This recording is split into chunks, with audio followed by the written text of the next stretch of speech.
I can tell you, Chair, that the economics of housing makes a lot of sense. And that is just one product.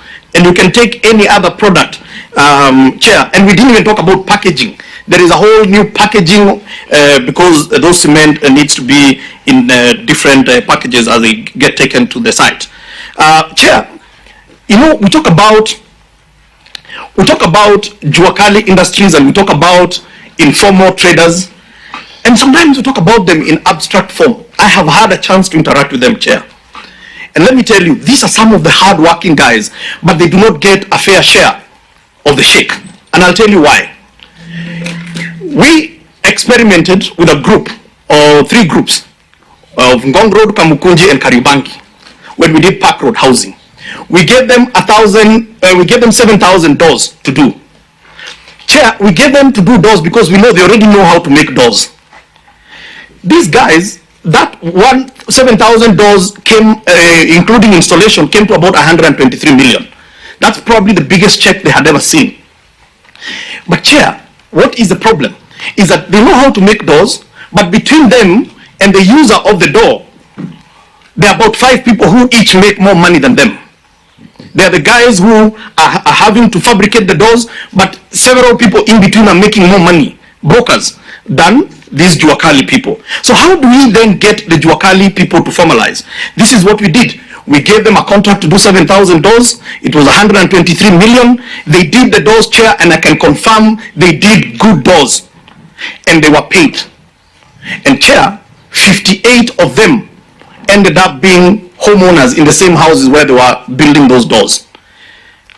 And the final thing is, when they got paid, because they were informal, they didn't know about a guy called KRA.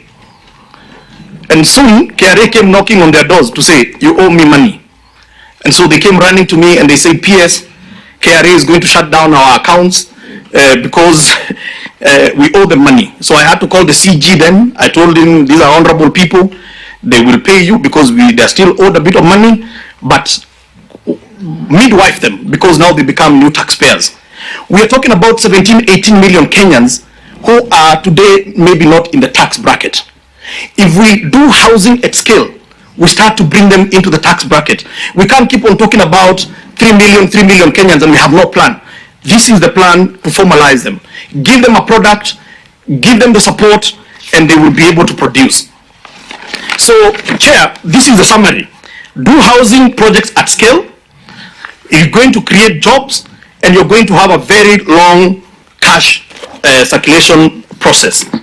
Because of time, Chair, if you look at the economics of 200,000 homes, that is per year. If you look at the numbers that I gave, if 200,000 homes at an average of about 2.3 million shillings a house, average, that gives you 460 billion. That is a cost. Out of the 460 billion, Chair, if there is a multiplier effect of 3 times, okay, it means that you have injected in the economy 1.15 trillion shillings. So the levy that we are collecting today, once we scale it up, we should be able to get a lot more money in the economy. Then, Chair, if you take the 10.5% of the mjengo is labor, then it means that we will have about 48.3 billion of money going to wages. So we have got more people coming into the wage bracket. They become more taxpayers. Professor Ndongo is very happy because he's collecting more money, and we are building the nation. And then, Chair, if you look at the average number of formal and informal jobs, you can do up to 2.1 million jobs when you at peak time. So those are the numbers, and I've given the assumptions there. Now, a quick summary of why then this housing levy. We look at it from 2 sides in financing, supply side and demand side. Chair, on the supply side, that is where the developers are. Today, developers are only developing for those who can pay, as I've said. Number 2, they cherry pick. They cherry pick. Why? Because they say money is not emotional. You know, they want to go to where the money is going to give them the highest return. Now, let me demonstrate to you. This year alone, I have advertised so many projects. I'm sure you've been seeing them in the newspapers. The first round I advertised was around Nairobi Metropolitan. I had an influx of investors who wanted to take up those homes. Second round, I went to Western Kenya, Kisii, Migori, all those places, I had one investor out of 55 parcels of land that I whatever. Now, Honorable Wandai and the people from that block, you're also Kenyans. You also deserve affordable homes. So if today we say, let's go and leave it to the private sector, what is the private sector going to do? They're only going to focus on where they're going to get a return. So that is why this housing levy gives us the ability to be able to build these homes indiscriminately in every part of our country. And that's why I wrote to every member of parliament and I requested that you give us land in your constituency. Think about it. 200 units, Honorable Wandai, 200 units is average of about 500 million shillings. That is about 5 times your CDF. That means there's going to be so many jobs back at home. There will be lots of industries. Your local hardwares are going to thrive. So, Chair, that's the reason why we need to do something on the supply side, because investors will only focus on those who can afford. On the demand side, though, on the other hand, we talked about low incomes. So the buyers, they lack adequate funding.